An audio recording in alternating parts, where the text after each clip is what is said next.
नमस्कार दोस्तों, मैं अभिषेक उपाध्याय आप सभी का हार्दिक धन्यवाद और आभार व्यक्त करता हूं। जैसा कि आपको पता है कि जो लोनी का माहौल है, माहौल की हम बात कर रहे हैं, लोनी का माहौल हम आपको जगह जगह जाकर दिखा रहे हैं। दूसरा, अलग अलग पार्टियों से बड़े बड़े धुरंधर मैदान में हैं और माहौल, हमारा मकसद है माहौल जानना, माहौल की बात करेंगे। उसी माहौल के तहत आज हम पहुंचे हैं डॉक्टर मेहताब जी के पास। डॉक्टर मेहताब AIMIM से लोनी विधानसभा से दावेदार हैं। उनसे थोड़ा सा विकास की बात करेंगे और चुनावी माहौल के बारे में बात करेंगे, और अगर वो सत्ता में आते हैं तो उनकी प्राथमिकता क्या रहेगी, लोगों के लिए किन कार्यों को प्राथमिकता देंगे, उसकी बात करेंगे। जी नमस्कार डॉक्टर साहब, आपका मौलिक भारत न्यूज़ पे बहुत बहुत स्वागत है। मैं सबसे पहले मौलिक भारत पत्रकारों बंधुओं को धन्यवाद देता हूं और बहुत बहुत धन्यवाद आपके चैनल को भी। डॉक्टर साहब, बात करेंगे कि जहाँ तक है आप राजनीति में अगर बात करें तो टिकट पे पहली बार चुनाव लड़ रहे हैं शायद, तो बात करें कि आपने AIMIM को ही क्यों चुना? मैं तकरीबन 20-22 साल से राजनीति में सक्रिय हूँ जी, और तकरीबन कई पार्टियों में वर्षों रहे, लेकिन मैंने सभी पार्टियों के मामले को देखा। देखने के बावजूद मैंने ये समझा कि किसी पार्टी में खास तौर पे मुस्लिम समाज का कोई भविष्य नहीं है। अगर किसी पार्टी में भविष्य होता, अगर किसी पार्टी में भविष्य दिखता तो मैं शायद ऐसा नहीं करता। MIM पार्टी का मैंने जो ज्वाइनिंग की वो तकरीबन 1 साल पहले की। मैंने ओवैसी जी के भाषण सुने, फिर जाके शुभम मिला, और जिस काम से हम ओवैसी जी के पास गए वो उन्होंने हैदराबाद से बैठे हुए प्रशासनिक काम को अंजाम दिया। हमें ऐसा लगा कि हमें इतने बड़े लीडर के पास जाने का मौका मिला और इतने बड़े लीडर ने हमारी बात को बहुत गंभीरता से मामले को लिया, और लेने के बाद में उसका रिजल्ट बहुत जल्द आया। तो मैं समझता हूं कि इतने बड़े लीडर के साथ रहने में फ़ायदा है, जो संविधान को मानने वाले हैं, जो हर कानून को मानने वाले हैं। लोकसभा में मुसलमानों की बात, दलितों की बात, दबे कुचले लोगों की बात उठाते हैं। इनसे अच्छे और क्या लीडर होंगे। लोग दबे कुचलों की बात करते हैं, लेकिन दबे कुचलों का जब वोट लेने का टाइम आता है तब तक ही दबे कुचलों की बात होती है, SC समाज की बात होती है और मुस्लिम समाज की बात होती है। लेकिन जब चुनाव में वोट प्राप्त कर लिया जाता है उसके बाद कुछ नहीं रहता, ना SC समाज रहता, ना मुस्लिम समाज रहता, ना दबा कुचला कोई समाज रहता, फिर कोई समाज नहीं। फिर ये लोग वोट लेकर के ये नेता और आम जनता की तरह रेंगती रहती है। डॉक्टर साहब, एक सवाल जो मुझे लग रहा है हजारों बार पूछा गया, वो मैं भी पूछना चाहूँगा आपसे कि ओवैसी जो हैं उनको BJP की B टीम कहा जाता है। दरअसल ओवैसी जी की B टीम क्यों कहते हैं? जो B टीम है वो अपनी सच्चाई लोगों को बताते हैं, लेकिन समझने वाले समझते हैं, जो नहीं समझने वाले होते हैं वो नहीं समझते, वो दुरुपयोग करते हैं उस बात का। B टीम तो बहुजन समाज पार्टी है, B टीम समाजवादी पार्टी है। भाई ज़्यादा अक्सरियत की B टीम होगी या कम अक्सरियत वाली होगी? ये 7%, हम उत्तर प्रदेश में 22%। तो B टीम अगर सरकार बनाने का कोई और दूसरा समाज काम कर रहा है तो B टीम का काम वो कर रहे हैं या हम करेंगे? बीजेपी से मैं समझता हूं कि माननीय मुलायम सिंह यादव, माननीय अखिलेश जी, शिवपाल जी, ये सारा परिवार बीजेपी से मिलता है। क्यों मिलता है? अगर ये बीजेपी से सारा परिवार अपने परिवार के लिए, अपने फायदे के लिए मिलता है तो हमारे मान्यवर आजम खान जी बहुत बड़े नेता हैं और समाजवादी की स्थापना में उनकी अहम भूमिका रही है, तो उनके लिए क्यों नहीं मिले? उनके लिए संघर्ष क्यों नहीं किया? तो B टीम समाजवादी हुई या B टीम ओवैसी वाली MIM पार्टी हुई? B टीम वो होती है, सुनिए, B टीम ये लोगों का लोगों में रूमर फेंकते हैं। बी टीम अगर होती तो 403 सीटों पे क्यों चुनाव नहीं लड़ते ओवैसी जी? ओवैसी जी इनसे कम पढ़े लिखे हैं, इनसे कम पैसे वाले हैं, इनसे कम पावर रखते हैं, क्या कम है उनके पास? उनके पास मैं समझता हूं कि हिंदुस्तान में उनका पहला नंबर आता है। बैरिस्टर असदुद्दीन ओवैसी वो पढ़े लिखे शिक्षित परिवार से हैं, पैसे वाले भी हैं, हर तरीके की ताकत उनके पास है। अगर उनको किसी चीज की बी टीम की वो होती, उनको अपने तेलंगाना में सरकार है उनकी, अगर उनको ऐसा होता तो फिर वो यहाँ यूपी में क्यों आते? यूपी में सिर्फ और सिर्फ मुस्लिम समाज के लिए, एससी समाज के लिए, दलित समाज के लिए, दबे कुचले समाज के लिए इनको वो जगाने आए हैं। क्यों आए? समाजवादी सुलाकर, समाजवादी उसको बहला फुसला करके बच्चों की तरह मुसलमानों को सुलाने का काम करती है। कांग्रेस ने ऐसा ही काम किया है। बहुजन समाज पार्टी ने वो दलित समाज के साथ ऐसा ही काम किया है, सोतेलापन किया है वो अपने समाज के होते हुए। अगर बहुजन समाज पार्टी के एससी समाज, पूरा जाटव समाज बहन जी के साथ होता तो क्या बहन जी की ये हालत होती राजनीति में? नहीं होती ना। तो मेरा मतलब कहने का ये है कि ओवैसी जी मुस्लिम समाज के सबसे बड़े नेता हैं, दबे कुचले समाज के सबसे बड़े नेता हैं। और ओवैसी जी क्या नाम, जय भीम का नारा क्यों लगाते हैं? क्यों? क्योंकि वो संविधान को मानने वाले हैं। संविधान डॉक्टर अंबेडकर ने बनाया। डॉक्टर अंबेडकर का फोटो क्यों लगवाते हैं वो? उनकी सख्त हिदायत है कि जय भीम। दबा कुचला परिवार, पिछड़ा वर्ग, एससी समाज और मुस्लिम समाज, ये सबको साथ लेके वो चल रहे हैं। तो बी टीम का काम कर रहे हैं समाजवादी और बहुजन समाज पार्टी। और ये मैं तो यहाँ तक कहता हूँ कि बीजेपी का जहाँ मामला बनता है वो इन्हीं की साठगांठ से बनता है। बहन जी अपने बयानों में मीडिया को कह चुकी कि कट्टर मुसलमान को वोट देने से अच्छा है बीजेपी को ट्रांसफर कर देना। और मैं इस चुनाव में जो चुनाव गया है कि मैंने इस चुनाव में क्या काम किया कि जहां मुस्लिम कैंडिडेट जीत रहे थे, बहन जी ने उन लोगों से पैसा लिया, बहन जी ने उनके लिए सारा काम किया। लेकिन जब एंड टाइम चुनाव का आया तो बीजेपी के दबाव में इस तरीके से बहन जी आई कि बहन जी ने उस पूरे वोट का अपने एससी समाज का जो वोट था वो टोटल वोट उन्होंने बीजेपी वालों को ट्रांसफर करा दिया। डॉक्टर साहब, लोनी की बात करेंगे। जैसे कि लोनी में वर्तमान जो जनप्रतिनिधि हैं वो बीजेपी से हैं, उनके विवादित बयान आते रहते हैं। जैसे आपने देखा भी होगा, एक वीडियो अभी वायरल भी हुई थी कि मीट की दुकानें यहाँ नहीं चलेंगी, दिल्ली में जाकर करो। ऐसे जनप्रतिनिधि के जो बयान होते हैं उन पे आपकी प्रतिक्रिया क्या है? ऐसे जनप्रतिनिधि, पहली बात तो जनप्रतिनिधि, ये पब्लिक उनको बना के जनप्रतिनिधि उसी को पछता रही है। उन्हीं के समाज से पूछिए, उन्हीं की पार्टी से पूछिए। उनकी पार्टी अगर बीजेपी पार्टी नंद किशोर गुर्जर जी को बहुत अच्छा समझती या बहुत अच्छे नेता होते तो बीजेपी में उनको क्या इतनी जान लगानी पड़ती टिकट के लिए? अपनी ये बहन जी रंजीता दामा जी हैं जो आज वर्तमान चेयरमैन हैं, वो उन्हीं के दुख से, वो उन्हीं के प्रताड़ित जो उन्होंने किया है, उनको, उनके हस्बैंड को, उनको जेल भिजवाने का काम किया है। सच्चाई तो वो जानते हैं या वो जानती होगी महिला, लेकिन जो क्षेत्र में बात है, जो उन्होंने अपनी बात मीडिया के सामने कही है, तो ये दुख सिर्फ और सिर्फ इस जनप्रतिनिधि ने दिया जो वर्तमान एमएलए हैं। वर्तमान एमएलए का क्या काम होता है? वर्तमान एमएलए केवल अधिकारियों को सूचित करेंगे। क्यों? क्योंकि हम भी एमएलए के प्रतिनिधि रहे, हमने भी 5 साल एमएलए यहाँ हमारे भाई रहे हैं, हाजी जाकिर अली, तो हमें भी A to Z सब जानकारी है कि एमएलए के क्या अधिकार होते हैं। उन अधिकारों के विपरीत यहाँ के बीजेपी के एमएलए चले। किसी समाज को गाली देना, किसी समाज के संतों को गाली देना, किसी समाज के बुजुर्गों को गाली देना, किसी समाज के धार्मिक नेताओं को गाली देना, ये अपनी राजनीति समझते होंगे। हम किसी के समाज को, ना किसी के समाज को गलत कहेंगे, ना किसी धार्मिक नेता को गलत कहेंगे। हमारे लिए सब बराबर है। विवादित बयान देना बीजेपी की एक सोची समझी रणनीति है। विवादित बयान देना एमएलए जो वर्तमान एमएलए है नंद किशोर गुर्जर जी, ये उनका बिल्कुल मैं समझता हूं कि उनके खून में रम गई है। रहा मीट रेडी फट्टी ठेली, इनके साथ जो उन्होंने अत्याचार किया है, तो वो कान खोल के सुनने करने वाले भी और जिनके साथ हुआ है वो भी। ये जुर्म बिल्कुल बर्दाश्त MIM पार्टी नहीं करेगी, नहीं करेगी, नहीं करेगी।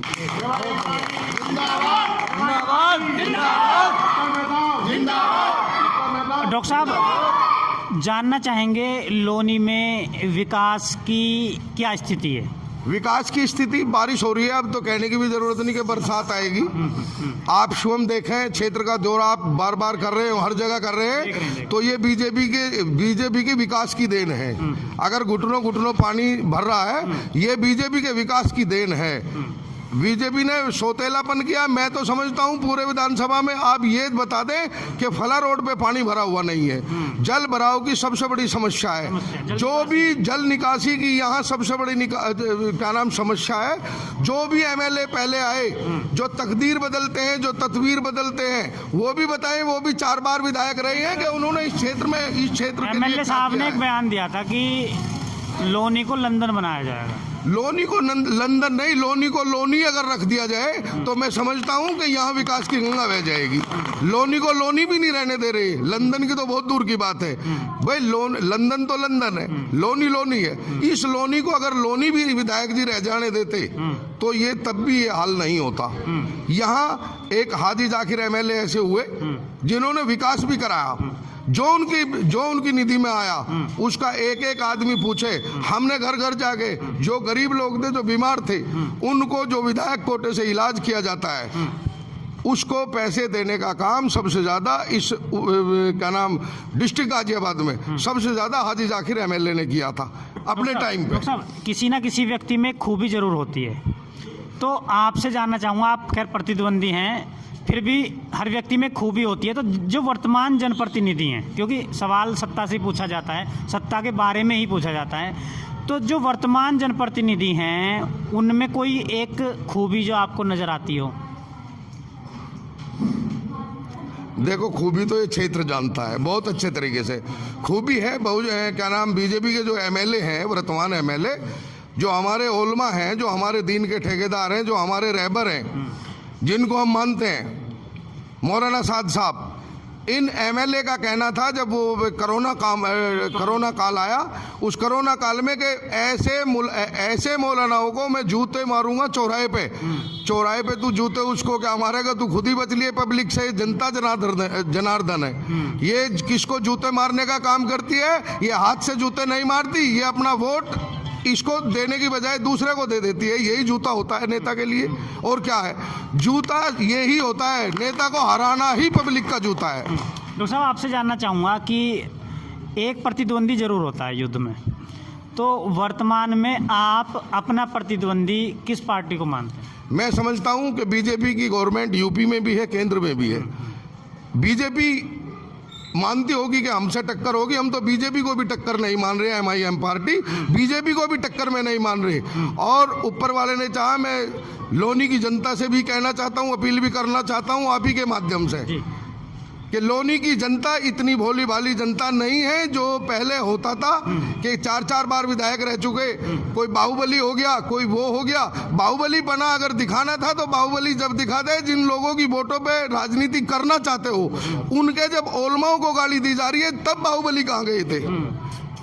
बाहुबली तो तब भी होंगे ना। एक बयान भी आया था, एक विवादित बयान, जिसपे जनप्रतिनिधि पे चुनाव आयोग ने केस भी किया है कि ना अली ना बाहुबली बजरंग बली। तो ये बाहुबली का तो चलो पता चलता है, ये अली का हम नहीं समझ पाए। अली शब्द का मतलब क्या होता है? और जहाँ तक है आपके नाम के पीछे भी अली है, डॉक्टर मेहताब अली। दरअसल बीजेपी पार्टी जिस प्रोपगंडे को करती है, आपकी तरफ इशारा है अली या कि किसी और की तरफ? मैं आपको वही बताने जा रहा हूँ कि बीजेपी पार्टी जिस प्रोपगंडे को चलती है, हम भी गोश्त फरोश मुस्लिम हैं, गोश्त खाते हैं, दिमाग रखते हैं। गोश्त ऐसे ही नहीं खाया जाता। मीट का सेवन जो भी करता है हिंदुस्तान में, मैं समझता हूँ 80% लोग मीट का सेवन करते हैं। 72 चलो 72, तो मैं मानता हूँ कि बहुत दिमाग रखते हैं। अगर मदरसे के मौलानाओं को ये कोई समझे दूसरी पार्टी के दिमाग नहीं रखती, वो वीआईपी माइंड रखते हैं। हमारे ओलमा वीआईपी माइंड रखते हैं। जिस तरीके से वली बाहुबली क्या बजरंग बली भी यहीं रहेंगे, महाबली भी यहीं रहेंगे और बाहुबली भी यहीं रहेंगे। लेकिन इंशाअल्लाह अजीज, मुझे अल्लाह की जात से उम्मीद है और तमाम विधानसभा की पूरे हिंदू मुस्लिम बहन बेटी जो मेरी माताएं हैं, सबसे उम्मीद ये है कि अब के यहाँ अली ही अली रहेगा। नहीं, अगर डॉक्टर साहब बात करें, आपने अभी प्रतिद्वंदी का नहीं बताया। एक प्रतिद्वंदी होता है रण में प्रतिद्वंदी होता है, लेकिन वो प्रतिद्वंदी बीजेपी है। बीजेपी, जी हाँ। नहीं, बीजेपी का तो लोग ऐसे कह रहे हैं कि वो तो तीसरे चौथे नंबर पे रहेगी। वो अपने वो मन को समझाते होंगे ऐसा कह करके, लेकिन यहाँ जो फाइट है वो बीजेपी की फाइट बीजेपी से। है। जी हाँ, फाइट बीजेपी की है, ऐसा नहीं है भाई। जिस पार्टी के लिए 16-17 उम्मीदवार हों, जिसके लिए 16-17 उम्मीदवार हों और MIM के लिए 9 उम्मीदवार थे, तो फाइट में कौन हुआ? गठबंधन से सिर्फ 2 थे, 2 या 3। तो फाइट में कौन होगा भाई? जहां ज्यादा चाहने वाले होंगे, टिकट के चाहने वाले होंगे, ओवैसी जी के 9 लोग चाहने वाले थे, उन्होंने 9 ने प्रयास किया मुझे मिल जाए। तो मैं आपसे एक चीज़ और जानना चाहूँगा कि बीजेपी के ऊपर के खेमे में एक भगदड़ सी मची हुई है, लोग इधर से उधर दौड़ रहे हैं, तो क्या इस पे वो कहावत लगती है कि जब जहाज डूबता है तो सबसे पहले चूहे कूद कर निकलते हैं? आपके विचार जानना चाहेंगे। जब 2017 का चुनाव था, जब 2017 का चुनाव था, तो जो जहाज की बात पत्रकार बंधु जी आप पूछ रहे हैं मेरे से, ये मुलायम सिंह के खेमे में भी जाके पूछें आप, ये मुलायम सिंह के खेमे में पूछे हर आदमी का क्या प्रोग्राम था। ऐसा है इनको क्या नाम 200 सीट पार करेंगे, 200 सीट से कभी पार ही नहीं हुए, लेकिन जब पार हुए तो क्या कितनी सीट आई पत्रकार बंधु आप ही बताएंगे? 57 सीट, 47 नहीं 57 सीट, 57 सीट आई। ठीक, पूरा परिवार लगा हुआ था। मुझे भी पता है, मैं मुसलमान हूँ, मैं जानता हूँ अजान को भी। मैंने क्या नाम, 1 मिनट गैप दो, बंद कर देना जी। बात कर रहे थे प्रतिद्वंदी जी। और जो ऊपर खेमों में भगदड़ है, जो ऊपर खेमों में भगदड़ है, पहले जब मैंने अभी भी बताया था कि मुलायम सिंह अपना अखिलेश जी समझ रहे थे कि समाजवादी की सरकार आएगी। क्योंकि उनकी जागीर थी बाप दादा की, इस वजह से उनको एक बार मुख्यमंत्री बनने का चांस मिला। अब ऐसा नहीं होगा, अब ऐसा नहीं हो सकता, और भगदड़ रहेगी सपा में। बीजेपी में कितनी भगदड़ है कितनी नहीं है ये तो पूरी दुनिया जानती है, लेकिन सपा में भगदड़ है कि मुस्लिम टिकट मुस्लिम को दिया जाए या जाट को दिया जाए या गुजर को दिया जाए। मैं खास तौर पे इस क्षेत्र की बता रहा हूँ, पश्चिमी यूपी की। पश्चिमी यूपी में जैसे मुलायम सिंह ने टिकट दिया, माननीय अखिलेश ने टिकट दिया है गुलाम मोहम्मद को, और राष्ट्रीय लोकदल के जाटों ने जाके धरना दे दिया, हम मुसलमान को वोट नहीं करेंगे। अगर तुम वोट मुसलमान को नहीं करेंगे तो क्या नाम, जो यहाँ लोनी में गठबंधन से जिसका टिकट है वो क्यों उम्मीद लगाए बैठे हैं कि ये जाट को वोट कर देंगे, जाट की पार्टी को मुसलमान वोट कर देगा? क्यों करेगा? क्यों करेगा? क्या है उससे, क्या रिश्तेदारी का कनेक्शन है? अगर कनेक्शन राजनीति में होता है तो सिर्फ सत्ता का, कि सत्ता आएगी तो आपको भी फैज पहुंचेगा, सभी क्या नाम पूरे प्रदेश को फैज पहुंचता है सत्ता से, अगर मुख्यमंत्री सही नियत का है और सच्चा है। लेकिन इन्होंने तो पहले ही ऐसा घोटाला कर दिया मुस्लिमों के साथ। मुस्लिमों को क्या नाम स्टेजों से धक्के दिए जा रहे हैं, मुस्लिमों को कोई बुरा भला कह रहा है। मुसलमान को अगर लोकदल ने एक टिकट वहां से दे दिया शिवाल खास से, तो उसके लिए जाटों ने धरना दे दिया, तुम्हारी पार्टी तुम्हें मुबारक, हमें मुबारक हमारा ओवैसी।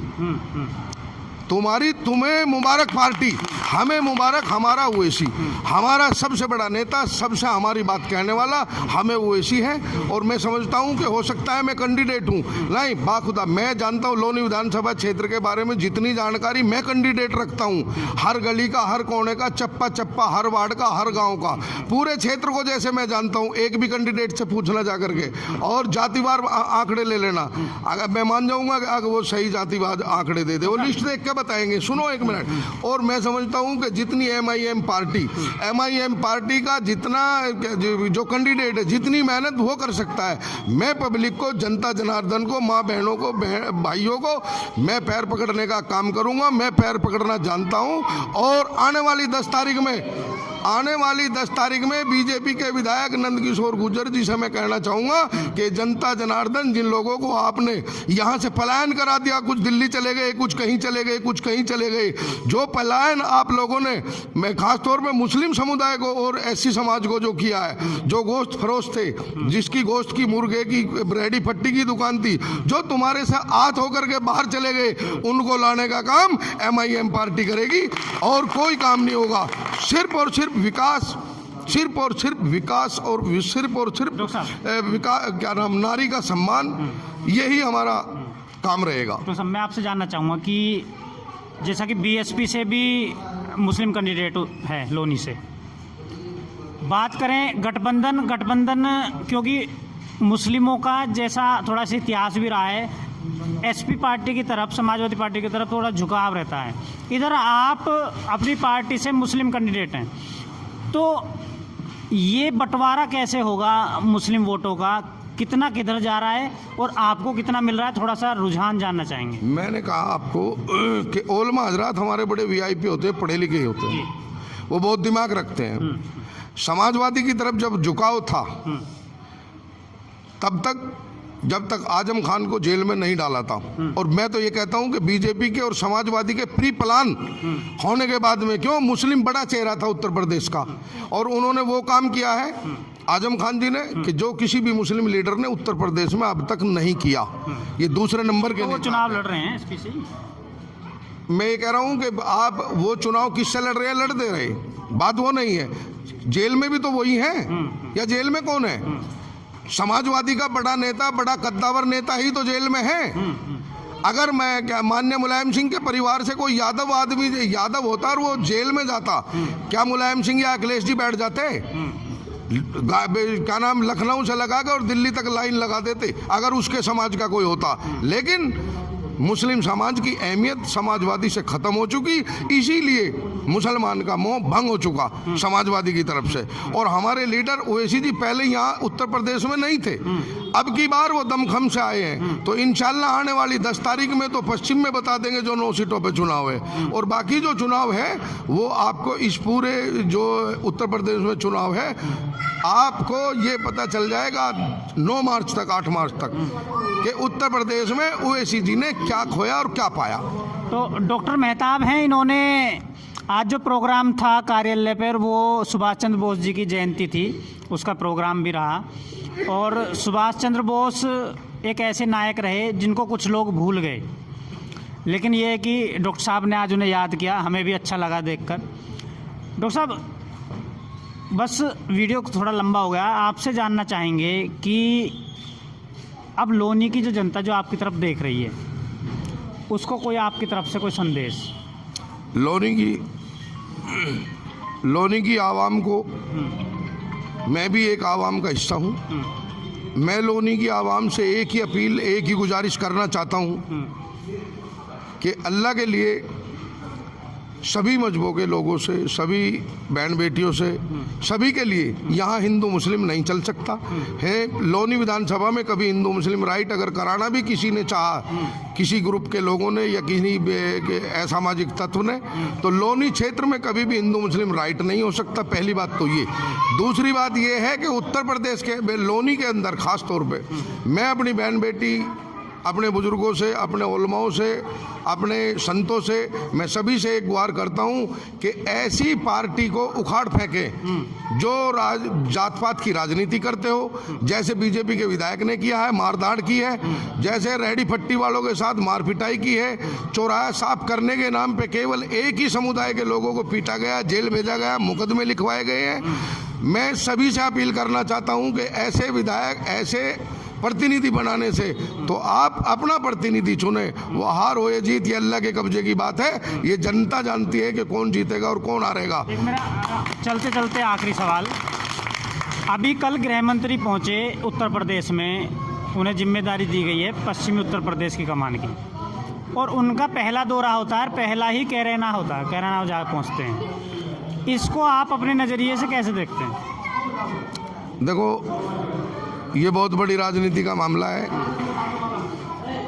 अमित शाह जी हमारे गृह मंत्री हैं, मैं तो उत्तर प्रदेश में आने में भी उनका स्वागत करता हूँ, लेकिन वो जो ये सब राजनीति है कि मुस्लिम बाहुल्य क्षेत्र में ही जाएं, नहीं, वो उन